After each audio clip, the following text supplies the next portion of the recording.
I'm recording now. Okay. Good morning, everyone. How is everybody doing? Good morning. I'll answer. It's a good morning. It is a good morning. So my name is Lynn Rule. I am with the Connecticut Parent Advocacy Center, and I have two of my colleagues on with me. Do you guys want to introduce yourselves? Leona? Oh, sorry. Go ahead, Keo. You can go first. Sure. Hi, my name is Keo. I'm a parent consultant through the CPAC. My name is Leona Domchek, and I'm a parent consultant with CPAC as well. So this morning we are going to talk about documentation and what documentation actually means. And it can sound like it's a really scary topic. We have to try to look for all the things that are occurring within our children's day that are things that we might want to make note of. But we want to also talk today not only about looking where children are having challenges, but also looking at those bright spots and looking at the opportunities that they have, that they're really doing well. So what exactly are we going to be documenting? What are we looking for? We're typically looking for regression. How do we assess that? What does it look like? It can be a loss of skill for anything that is a simple loss that you may think is not really that important, but in the life of their days, it really can have a huge impact. So Keo, Leona, do you want to talk a little bit about some of the things that you might be hearing currently from some of the parents that we've talked to? I always let Keo go first, so I feel bad. So, but go ahead, Keo, because I think she... Oh, do you want me to go? Yeah.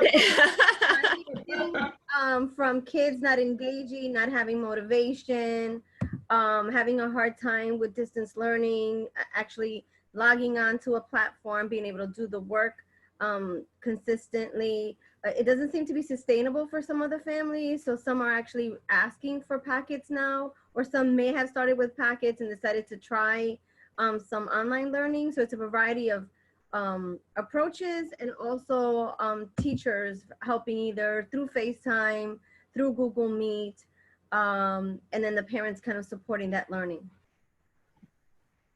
I think you know, the same thing as both you and Keo are saying.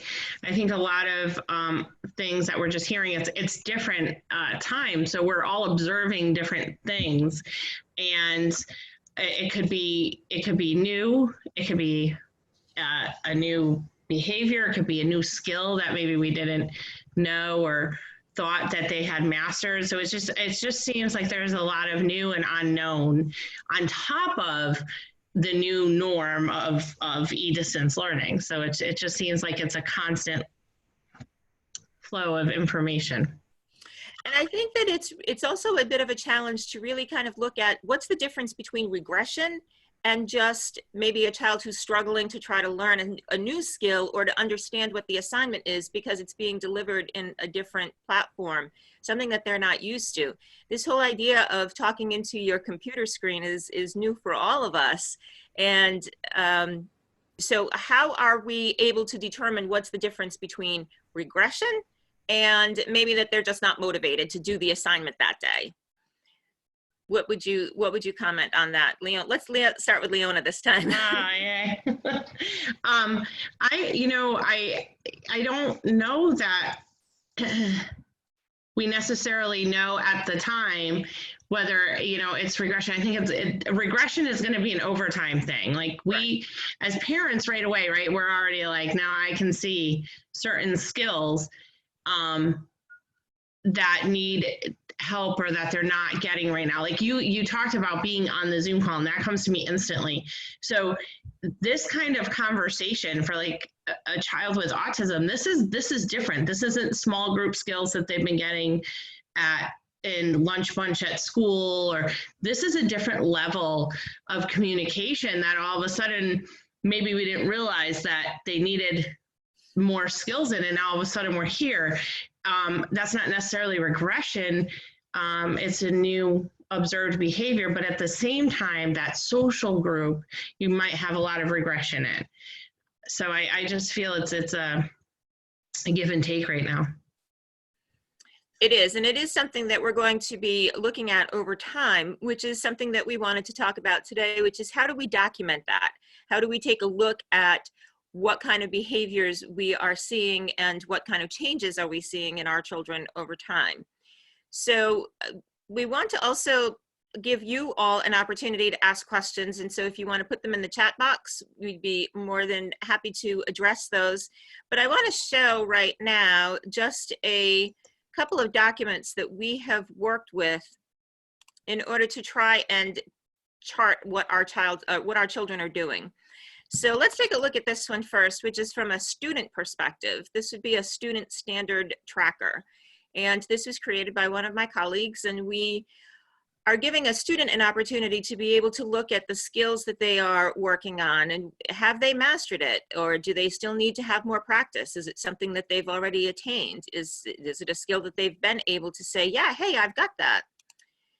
Maybe a chance for a parent to be able to chart what their children are doing and what they are seeing and the struggles that they are seeing. How is this challenge having an impact on their education or on any life skill that they are working to develop? And this one regarding behavior is also a good opportunity to be able to track and say, okay, this is a behavior I've never seen before. Maybe it's something that has happened before, but in a different way. Maybe this is something that has become a bigger issue as we are going through this process of remote learning. So what we want to show here is that just charting and tracking behaviors do not necessarily need to be something that is a huge book. It doesn't have to be a Pulitzer Prize winning document that you're creating here. It can be something as simple as just notes that you're keeping in a notebook. But it's important to note what changes you're seeing and what challenges you're seeing so that you can share that information with staff once we go back. Kia, what would you like to add in here with respect to some of the challenges that we've talked about over time, like some of the behavioral issues that we've seen? I would also like to add that this is an opportunity for a student also to start taking some control of their own learning, for them self-advocating, to help for themselves where they're struggling or where they feel like they have strings. A lot of times we as parents probably feel like they can't do this or they're doing this very well, but this is an opportunity for the student now to take some control and keep track. So maybe there's two separate sheets that the parents can have, one for themselves through observations and then one for the student, so that they could support them. So Adriana, did you want to have a question? Yes, Lynn. Oh, there you are. Hi. I just wanted to add that the documents are translated into Spanish. So for our families that only speak Spanish, Maria, I know you're connected, sé que estás ahí. Tenemos el documento traducido. Thank you. Thanks very much. So we'd also like to talk about maybe some things that you've seen that we're calling these the silver linings, the opportunities that we have seen our students maybe working in a different capacity, and now they're doing something that maybe they hadn't done before that's not a negative, but in this case it would be a positive. Kio, do you want to start? I feel like something that's come up out of this, my kids had never done any online learning. This is the first time that they're working on Google Classroom, first time they're working with Lexia, first time with iExcel, which is another academic program with RAS Kids. So this has been a silver lining for us because now they're learning some computer skills. They're also learning some public speaking skills because some of their Google Meet classrooms, they have an opportunity to speak up. And my kids, normally they tend to be shy, but through the video calls, they've allowed themselves to participate. My 11-year-old is still working through it. Sometimes he wants the video off because he says he's embarrassed for kids to see him. But it is a new experience for all of us, and even for me. So the silver lining is I'm also learning Google Classroom. I'm also learning Zoom, and I still make mistakes.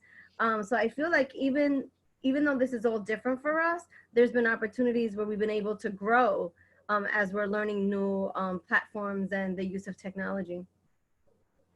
Leona, did you want to contribute to that? You know, I think in addition, some of the things that we're learning is maybe learning, students are learning their preferred style. You know, I have a family that I'm working with who definitely this isn't a learning style actually, but I'll give this example anyway. But, well, they weren't included on Google Classroom prior to this e-distance learning, and they did really well and were able to do unmodified testing and receive a B. And they weren't even included on the Google Classroom prior to e-distance learning because of how the work was being modified and stuff. So I think we're learning that we're learning what the new standards are, maybe new ways that, you know, they weren't using technology with this family. I know in our house, I have three children that are very different learners. And, you know, one is liking doing homework at 2 o'clock in the morning. It works for him. He's getting everything done. And he's more successful right now than he actually was during the school year, less stressed. I have another student though who is likes the structure, and he is not doing as well. So I think we're kind of figuring out what their preferred styles are and trying to adjust to each one and work within this norm. But again, I think that it's the silver lining. So we get to see some great things, and we get to feel some great successes through it. And that's also something that's worth documenting. So when we started this conversation, we were talking about looking at the positives as well as the challenges. So if we are seeing that our students are able to learn a little bit better because they're doing something online, that's something that you want to make note of.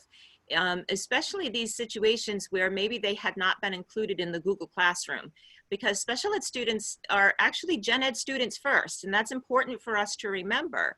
So if the gen ed platform has been Google Classroom all this time and our students have not been included in that, that's definitely something you want to make note of, and you want to share that concern with the teachers as well.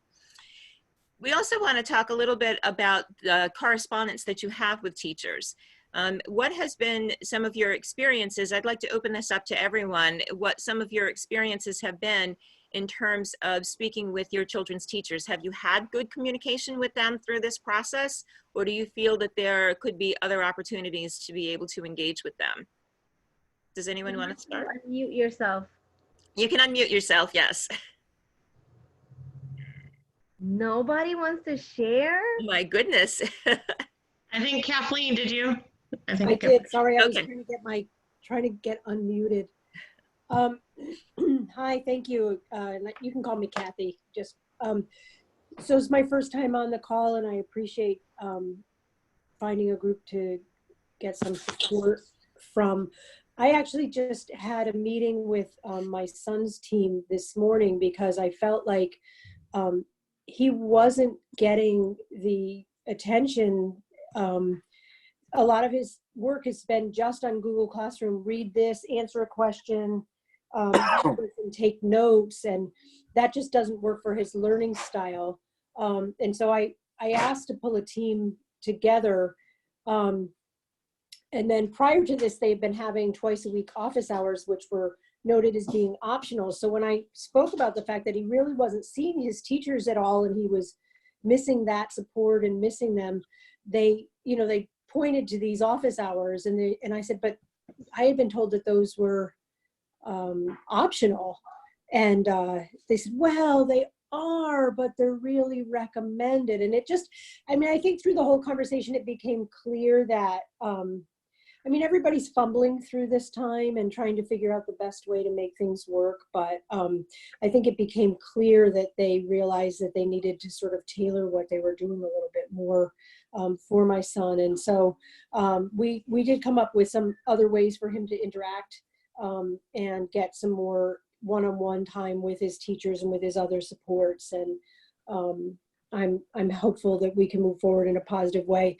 The other thing that I wanted to say is that, in fact, to piggyback on where the positives are, my son both of my kids have definitely benefited from the smaller, one-to-one attention from me, and breaking assignments up into smaller bits. They definitely are performing better than they had been in a regular classroom. That's good to hear. And something that we had talked about amongst ourselves the other day was kind of also keeping in perspective when you're sitting down to work with your child if they're struggling. So if it's at the end of the day when they have really about had it, they're frustrated, they're angry, you've been working, you've been doing things around the house because the plumber has come in, because we all know that, of course, these issues also arise during this time, and you're frustrated and they're frustrated. There's a difference between that frustration and that being a behavior. So when we were talking a little bit earlier about some of the behaviors that we might notice, I've had questions from parents concerning, you know, how do I tell the difference between my child just being frustrated and angry and it being a behavior? So if it's not something that's consistently continuing on, then it could just be that actual frustration that we're all experiencing. Someone else, I think, wanted to say something. Was it Gary? Was it you? No. Oh. No, thank you. So I have a comment from Cynthia Dempster, and she wrote, I have not gotten any specific inquiries from my son's classroom teacher to ask how he's managing or if we need to make any modifications to the gen ed plan to help him get through it. I would encourage you, Cynthia, to also reach out if possible and kind of see if you're making observations and you're kind of seeing either that he's breezing through it and you want him to get challenged, or that he's having difficulties and you need it to get modified, or maybe change up the work that he's doing. Please reach out to the teacher, because at this time we're asking families to be patient and flexible. Teachers may not necessarily know that something's not working if you're not reaching out. They may be taking on other classrooms to support other teachers. So it's important that there's a partnership and we're working together. Maria wrote in Spanish, so I'll say it in Spanish and then I'll translate it. En mi caso lo estoy anotando todo en una libreta con fecha y hora. In my case, I'm writing everything down on a notebook with the date and time. Very good. Good job. And it's important to make sure that you keep everything in one place. So as we are all running in 5 different directions at any given moment, keeping track of what is going on with your child in one location is going to be very helpful when we go back. Some teachers may want to get updates on a regular basis. And I think as this period of distance learning stretches for more than what we had originally anticipated, it's going to be really important to have that date and time information. So that's really good, Maria, to be documenting it like that and keeping some specific information available. Regardless of whether it's a positive or a negative, it's something that you want to keep track of. If you think back to the IEP, on pages 4 and 5, those present levels, we list all of the challenges, but we also list all of the strengths. So if you're seeing a strength in your student that is able to help them to overcome some of the other challenges that they are facing, it's important to be able to document that as well. I also want you to think about patterns. As you start looking at your notes, are you noticing a pattern? Is there a specific day or a specific time that you notice your child's not able to start work right away? How many prompts do they need? What kind of prompts are they in need of? Is it a verbal prompt? Is it a physical prompt? Is it a visual prompt? Is it on Monday because the weekend you really didn't take on some work, so now Monday morning is really challenging? How long it takes before they need a break? You know, maybe you're noticing within 3 minutes he's already up and out of his chair. Also noticing patterns. Is it that he's struggling to read it? Is it that he's struggling now to come up with responses because he's answering questions? Is it comprehension that he just really didn't understand? So those are the things we want you to keep track of. And maybe you've heard from teachers that your child did really well in one particular area, but now you're home and you're seeing some differences. And what does that look like? Is it because the environment has changed when they were in the classroom versus home? Is it how you're supporting them? You know, we've learned things our way, and maybe the teacher does it her way. I know it took me 2 hours last week to get my son to complete an assignment. And when he worked one-to-one with his sped teacher over the phone, they did it in 30 minutes. I was surprised. I couldn't understand why it took us 2 hours. So those are the things we want you to keep track of and make notes, And those documents that we shared earlier, we're going to get them put up on we're hoping to get them put up on our website. We'll definitely have them on our link to it on our Facebook page as well. Can you share the other one, the observation card? The one that you had sent me, this one? Yeah. So this was the behavior home observation that that Keo is referencing. So if you are looking specifically at behavior, you would discuss here what the challenging behavior is, what their response was, what happened after the fact, and what you looked at as being the purpose of that behavior. Is it something, and I think this is the same thing all over again. Yeah, this is the same thing twice. So again, this is not something you have to follow this format. We are trying to share some different models with you or different suggestions. Again, this is from the student perspective, where a student can again start working on some of those self-advocacy skills and being able to look at themselves and determine how they best learn. Absolutely. I want to share that Maria sent another thing, that she's observing because she doesn't have the resources to be able to print anything from home. And additionally, to help support his self-esteem, she creates opportunities where they have a good time. I know she's been doing TikTok videos with her son, and that's been pretty cool. And you could see his enjoyment of seeing mom and him do these little quick videos. And she says it helps reduce his anxiety. So I think it's also important to remember that this really should not be having a kid sit in front of a computer screen for 6.5 hours a day straight without getting up. It's unrealistic, even for us. If you think about us sitting there, you know, in front of a computer screen for a long period of time, it's very, very challenging. It's very hard. So we shouldn't expect that from our students either, and breaking it up. And at the end of the day, we are parents, and we need to be a parent to our children, and the rest is going to fall into place.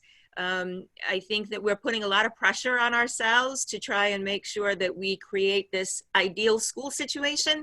But let's face it, it's not school. This is home. This is where they should feel comfortable, where they should feel loved, where they should feel supported.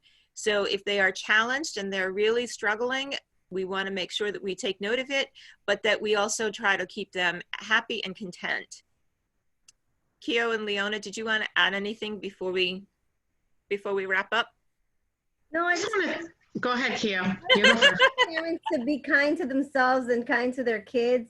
This is a stressful time, and in my Spanish calls that I do weekly at 1, one of the things we discussed were the 5 languages of love, and I did that intentionally so that parents could really think about how they're talking to their kids, because these are opportunities that we didn't have before. Now you're all day, every day with your kid, and doing academic support. And it looks very different from parenting just to parent and them going to school and they have an entire support team. They've lost all of those supports. So they rely on you. And a lot of times we're not filling up their emotional tanks, and we're expecting them to be able to process and do these things because they did it in school, but they did it with peers. They did it with support staff. And sometimes there's some things that teachers get out of them that no matter how much we try and how much we love them, they're just not ready for us to be that person, and the expectation. I know my kids have actually, before all of this, they would sometimes be like, oh, I don't want to go to school. My teacher doesn't like me. And now they're like, I miss my teacher. I don't like so just be kind to yourself and understand that this is really not the norm.